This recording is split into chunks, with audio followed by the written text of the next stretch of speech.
હવે તો ધીરે ધીરે એને ધીમા તાપે ગરમ કરી અને પછી આપણે એનું શાક બનાવીશું.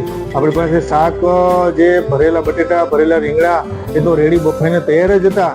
હવે આપણે એને ખાલી ગ્રેવીમાં મૂકી અને એને ઓછા તાપે ગરમ કરી અને સ્વાદિષ્ટ શાક આપણું તૈયાર થઈ ગયું છે.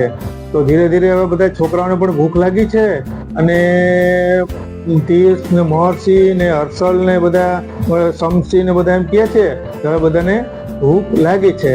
તો સંભારા માટે આપણે વઘારેલી રાઈના મરચા એકદમ સ્વાદિષ્ટ કરી ને બધાને આપણે સંભારા માટે આપશું.